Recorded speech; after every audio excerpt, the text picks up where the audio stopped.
بسم اللہ الرحمن الرحیم نحمدہ ونصلی ونسلم علی رسولہ الکریم اما بعد۔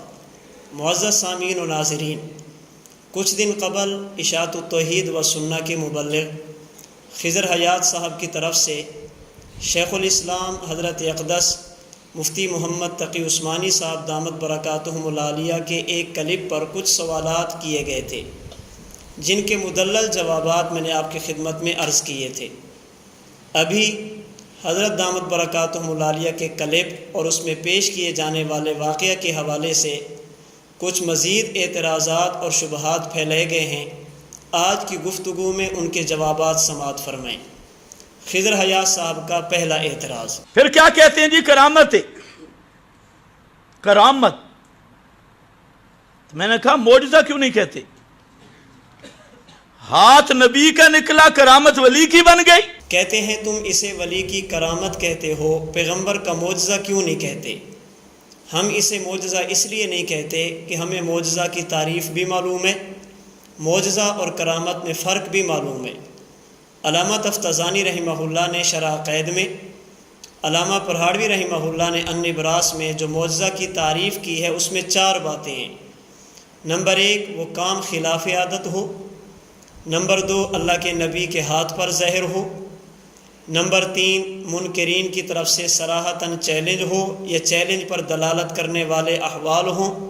اور نمبر 4، امت و فعل لانے سے عاجز ہو۔ اسے سمجھانے کے لیے آسان لفظوں میں کہا جاتا ہے، معجزہ نبی کے اعلان نبوت سے شروع ہوتا ہے اور دنیا والی وفات پر جا کر ختم ہو جاتا ہے۔ اگر کوئی کام خرق عادت ہو لیکن دعوی نبوت سے پہلے ہو، اسے ارہاس کہتے ہیں، معجزہ نہیں کہتے۔ اگرچہ ہاتھ اللہ کے نبی کا ہوتا ہے لیکن چونکہ دعوی نبوت نہیں کیا اس لیے اسے معجزہ نہیں کہتے۔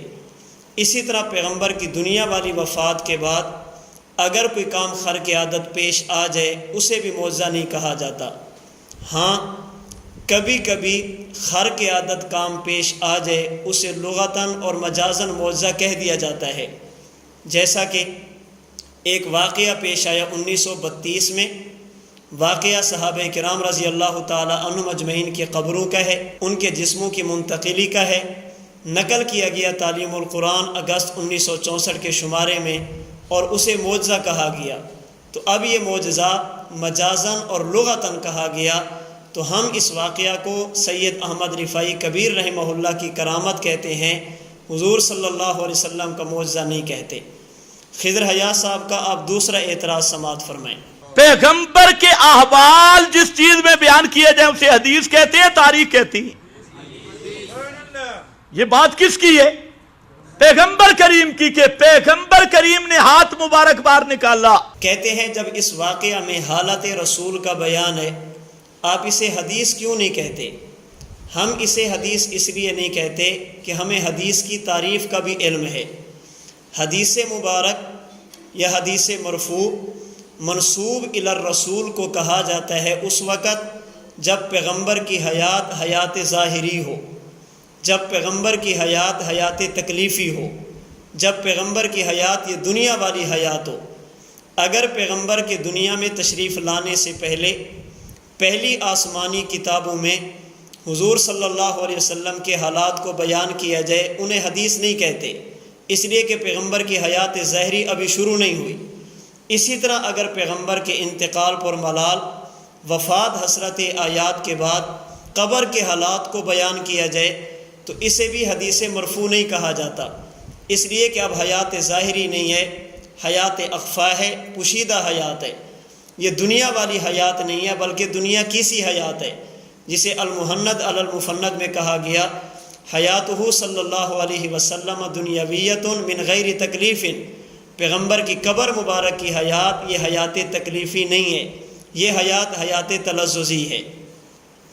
اگر آپ کی بات مان لی جائے کہ اس میں حالت رسول کا بیان ہے تو اسے حدیث مرفوع کہنا چاہیے، تو جس میں پیغمبر کی حالت کا بیان ہو اسے حدیث مرفوع کہتے ہیں، جس میں صحابی کی حالت کا بیان ہو اسے حدیث موقوف کہتے ہیں۔ ایک واقعہ پیش آیا 1932 میں، حضرت حذیفہ یمانی رضی اللہ عنہ، حضرت جابر بن عبداللہ رضی اللہ تعالی عنہ ان کے جسموں کو ایک خواب کی بنیاد پہ ایک جگہ سے دوسری جگہ منتقل کیا گیا، جسے لاکھوں لوگوں نے اپنی آنکھوں سے دیکھا، اور تعلیم القرآن اگست 1964 کے شمارے میں ناقابل انکار صداقت کے عنوان سے اسے شائع بھی کیا گیا، اسے چھاپا بھی گیا۔ اب یہاں پر صحابہ کے حالات کو ذکر کیا جا رہا ہے۔ کیا آپ مطالبہ کریں گے کہ یہ حدیث ہے تو حدیث کی کون سی کتاب میں ہے؟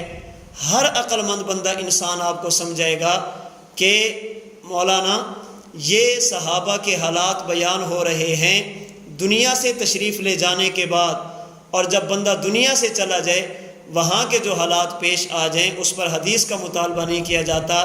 جس دور کا واقعہ ہو اسی دور کی بات کی جاتی ہے، اسی دور کے لوگوں کی بات پر اعتبار کیا جاتا ہے۔ خضر حیات صاحب کا آپ تیسرا اعتراض سماعت فرمائیں۔ کہتے ہیں 90,000 آدمی نے دیکھا، بان کے پٹواری گن بھی رہے تھے، شناختی کارڈ چیک کر رہے تھے۔ کہتے ہیں اس واقعہ کو دیکھنے والے 90,000 تھے، کیا تم نے شناختی کارڈ چیک کیے تھے؟ ہم کہتے ہیں خضر حیات صاحب آپ ہر بات پر استہزاء نہ کریں، ہر بات کو مذاق نہ بنیں، دلائل کی بات کریں، علم کی بات کریں۔ جو واقعہ لوگوں کے سامنے پیش آ جائے وہاں پر تعداد بیان کی جائے، وہ امر تقریبی ہوتا ہے کہ تقریباً اتنے لوگ تھے، اس پر شناختی کارڈ چیک کرنے کی ضرورت نہیں۔ اگر آپ کی بات کو مان لیا جائے، کل کو کوئی بندہ کہے گا بدر میں 313 صحابہ تھے، کیا سب کے شناختی کارڈ چیک کیے گئے تھے؟ احد میں اتنے تھے، حنین میں اتنے تھے، تبوک میں اتنے تھے، حدیبیہ میں اتنے تھے، فتح مکہ میں 10,000 تھے، اور حجۃ الوداع کے موقع پر 1.25 لاکھ کے لگ بھگ تھے، کیا وہاں پر شناختی کارڈ چیک کیے گئے تھے؟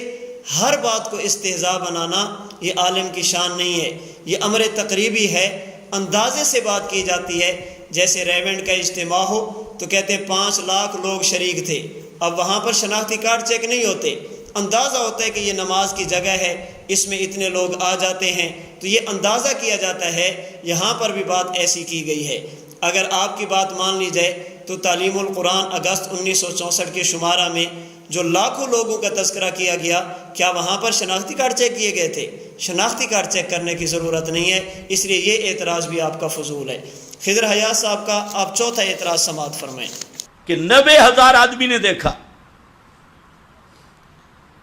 تو بیان کیوں نہیں کیا 90,000 نے؟ کہتے ہیں واقعہ پیش آیا 90,000 لوگوں کی موجودگی میں، بیان 90,000 نے کیوں نہیں کیا؟ ہم کہتے ہیں کہ جو واقعہ سب لوگوں کے سامنے پیش ہے، جو بات بھرے مجمع میں کی جائے اسے سب بیان کریں، یہ ضروری نہیں ہوتا۔ بخاری شریف کی پہلی حدیث انما الاعمال بالنیات حضرت عمر بن خطاب نے ممبر پر بیٹھ کر بیان کی، جسے صحابہ اور تابعین نے سنا۔ نقل کرنے والا بندہ ایک ہے حضرت علقمہ۔ بدر کا واقعہ کیا سب نے بیان کیا؟ احد کا واقعہ سب نے بیان کیا؟ حنین کا واقعہ سب نے بیان کیا؟ حدیبیہ سب نے بیان کی؟ بیعت رضوان سب نے بیان کی؟ فتح مکہ یہ سب نے بیان کی ہے؟ حجۃ الوداع کا خطبہ یہ سب نے بیان کیا؟ اور تعلیم القرآن اگست 1964 کے شمارے میں جو صحابہ کا واقعہ بیان کیا گیا، کیا وہ سب نے بیان کیا؟ اگر بات سب کے سامنے کی جائے یا واقعہ متعدد لوگوں کے سامنے پیش آ جائے، ایک بیان کر دے باقی اس کا انکار نہ کریں، باقی تردید نہ کریں، یہ واقعے کی صداقت کے لیے کافی ہوتا ہے۔ اس لیے اگر یہاں پر بھی ایک نے بیان کر دیا، مشاہدہ بیان کر دیا، وہاں پہ اپنی موجودگی بیان کر دی، یہ بھی واقعہ کی صداقت کے لیے کافی ہے۔ خضر حیات صاحب کا آپ پانچواں اعتراض سماعت فرمائیں۔ تمام فقہا نے مسئلہ لکھا، تمام اہل اصول نے مسئلہ لکھا ہے کہ خبر واحد عموم بلوا میں حجت نہیں ہوتی۔ ایسا واقعہ جس میں متعدد اشخاص کے ساتھ جس کا تعلق ہو، اس کو 2 3 4 5 6 7 8 آدمی بیان کریں اور باقی بیان نہ کریں تو اس کے جھوٹ ہونے کے لیے اتنا کافی ہے۔ داد دیتا ہوں ان کے جگر کو جو آپ کے بھی علم کے قائل ہیں اور سمجھتے ہیں کہ اس بندے کے پے کا بندہ دنیا میں نہیں ہے۔ کہتے ہیں عموم بلوا، یہ بات عموم بلوا کی ہے اور عموم بلوا میں خبر واحد حجت نہیں۔ عموم بلوا کسے کہتے ہیں؟ عموم بلوا کا معنی یہ نہیں کہ ایک بات سب کے سامنے کی جائے اور سب کے سب اس کو بیان کریں۔ عموم بلوا کا معنی یہ نہیں کہ ایک واقعہ سب لوگوں کے سامنے پیش ہے تو سب کے سب بیان کریں۔ عموم بلوا یہ تعامل کے معنی میں ہے، یعنی ایسا مسئلہ جو ہر کسی کی ضرورت ہو، ہر کوئی اس میں مبتلا ہو، ہر کسی کے ساتھ پیش آ جائے۔ اب کہتے ہیں اس میں خبر وید حجت نہیں ہے۔ عموم بلوا کا معنی یہ ہے، کاش آپ اصول فقہ دیکھتے، آپ کو عموم بلوا کی تعریف سمجھ آ جاتی۔ حضرت عمر بن خطاب نے منبر پر بیٹھ کر حدیث بیان کی، حضرت علقمہ نے بیان کر دی، صرف اکیلے نے۔ اب کوئی بندہ یہ نہیں کہے گا عموم بلوا ہے، تو ایک بندے نے بیان کیا، بابا اسے عموم بلوا نہیں کہتے۔ عموم بلوا کا معنی یہ ہے کہ وہ واقعہ جو ہر کسی کے ساتھ پیش ہے، وہ چیز جس میں ہر بندہ مبتلا ہو، اسے عموم بلوا کہتے ہیں۔ آپ کو حدیث کی تعریف کا علم نہیں، معجزہ کی تعریف کا علم نہیں، عموم بلوا کی تعریف کا علم نہیں، اور مطالبے دیکھو۔ شیخ الاسلام مفتی محمد تقی عثمانی صاحب مجھ سے ملاقات کریں، شیخ الاسلام صاحب مجھ سے بات کریں، علم کی یہ سطح ہے، علم کی یہ حالت ہے، لیکن مطالبے ایسے کیے جا رہے ہیں کہ میں فلاں سے بات کروں گا، فلاں سے بات کروں گا۔ اپنی علمی سطح دیکھیں، اس کے بعد بات کیا کریں۔ عموم بلوا کا معنی وہ نہیں جو جناب نے بیان کیا، عموم بلوا کا معنی کچھ اور ہے۔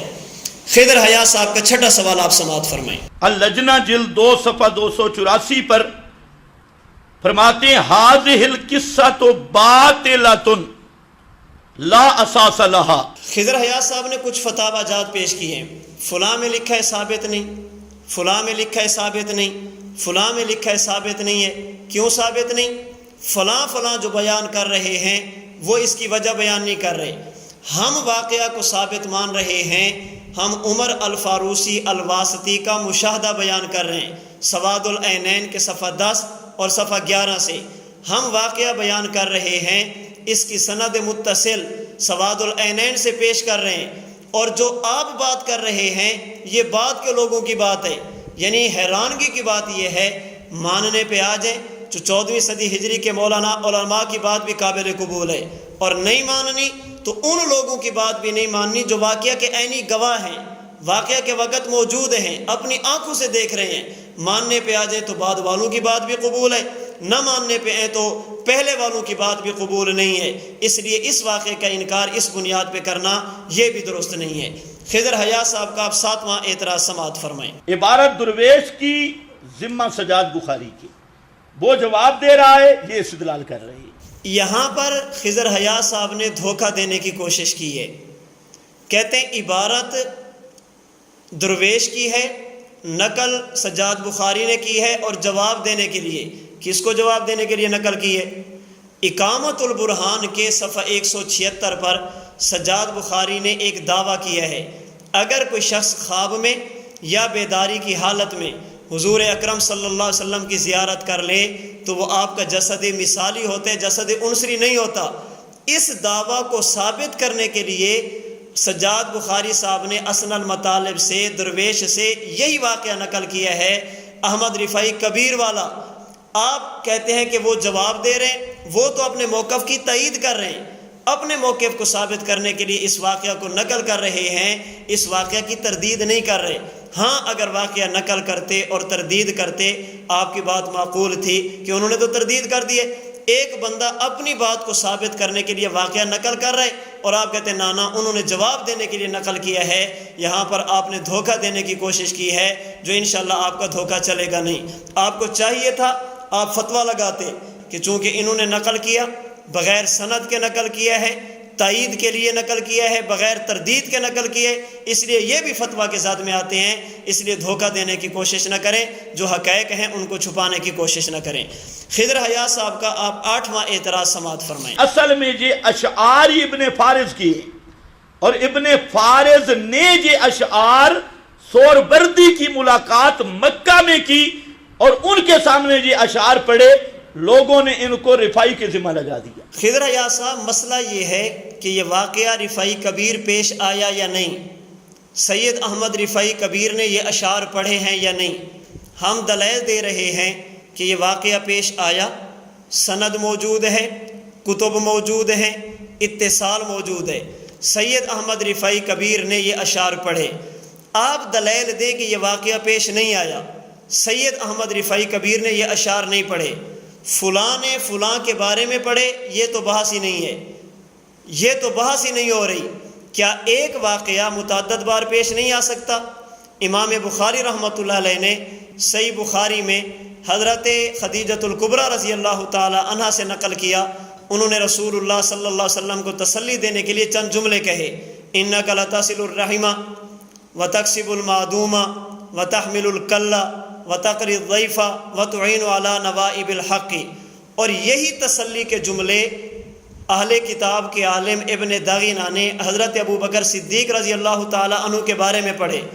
کل کو کوئی بندہ آپ کی گفتگو کو بنیاد بنا کر یہ کہہ دے کہ حضرت خدیجۃ الکبریٰ نے یہ 5 جملے حضور علیہ السلام کے بارے میں نہیں کہے، کیوں؟ اس لیے کہ یہ تو ابن دغینہ نے ابو بکر صدیق کے بارے میں کہے تھے، تو ہم اسے کہیں گے کہ بات کو سمجھنے کی کوشش کیجئے۔ ایک ہی بات 2 بندوں کے بارے میں کی جا سکتی ہے۔ حضرت خدیجہ حضور کے بارے میں فرما رہی ہیں، ابن دغینہ حضرت صدیق اکبر کے بارے میں کہہ رہی ہیں۔ اسی طرح یہاں پر بھی بات ہے، ایک ہی شعر 2 بندوں کے بارے میں کہا جا سکتا ہے۔ ابن فارض نے بیداری کی حالت میں سہروردی کے لیے مکہ میں کہہ دیے، اور سیدی احمد رفاعی کبیر رحمۃ اللہ علیہ نے مدینہ منورہ میں قبر اطہر پر حاضری کے دوران حضور علیہ السلام کی قبر پہ کہہ دیے۔ آپ کا یہ اعتراض کرنا کہ یہ واقعہ وہاں کا تھا فٹ یہاں کیا گیا، یہ نقل کے بھی خلاف ہے، عقل کے بھی خلاف ہے۔ معزز سامعین و ناظرین، میں نے پہلی گفتگو میں بھی خضر حیات صاحب کے شبہات کے جوابات دیے، میں نے اس گفتگو میں بھی خضر حیات صاحب کے شبہات کے جوابات دیے۔ میں نے پہلے بھی ان کی زبان درازی کا جواب نہیں دیا، میں نے اس گفتگو میں بھی ان کی زبان درازی کا جواب نہیں دیا، اس لیے کہ میرے استاد محترم متکلم اسلام شیخ طریقت حضرت مولانا محمد الیاس گھمن دامت برکاتہم العالیہ نے ہمیں سبق یہ دیا، ہمیں درس یہ دیا کہ ہم نظریات کی جنگ لڑتے ہیں، شخصیات کی جنگ نہیں لڑتے۔ ہم گفتگو دلائل کے ساتھ کرتے ہیں، گالی اور گولی کے ساتھ نہیں کرتے۔ ہم کسی کے اکابر کی پگڑیاں نہیں اچھالتے، اپنے اکابرین کی پگڑیوں کا دفاع کرتے ہیں، جرت کے ساتھ کرتے ہیں، دلائل کے ساتھ کرتے ہیں، اپنے اکابرین کو حق پر سمجھ کر کرتے ہیں۔ میں خضر حیات صاحب سے اتنا کہوں گا، آپ کے جتنے بھی اعتراضات ہیں، ہمارے عقائد و نظریات پر اعتراضات ہوں، ہمارے دلائل پر اعتراضات ہوں، بڑی تسلی کے ساتھ آپ ان کو پیش کرتے جائیں، ان کے دلائل کے ساتھ جوابات سنتے جائیں۔ اور میں آخر میں اپنے سامعین اور ناظرین سے بھی گزارش کروں گا، آپ دل چھوٹا نہ کریں۔ اہل سنت والجماعت احناف دیوبند کے عقائد، اہل سنت والجماعت احناف دیوبند کے نظریات قرآن و سنت کے مطابق ہیں، ہمارے عقائد الحمدللہ برحق ہیں۔ دنیا میں کوئی بندہ ہمارے عقائد پر شبہات کرے گا، ہم دلائل کے ساتھ جواب دیں گے۔ ہمارے دلائل پر اعتراض کرے گا، نظریات پر اعتراض کرے گا، ہم دلائل کے ساتھ جواب دیں گے، اور تسلسل کے ساتھ انشاءاللہ ہم اپنے عقائد کی اشاعت بھی کرتے رہیں گے، اپنے عقائد کا تحفظ اور دفاع بھی کرتے رہیں گے۔ اللہ رب العزت اس کے لیے مجھے اور آپ کو قبول فرمائے۔ وآخر دعوانا ان الحمدللہ رب العالمین۔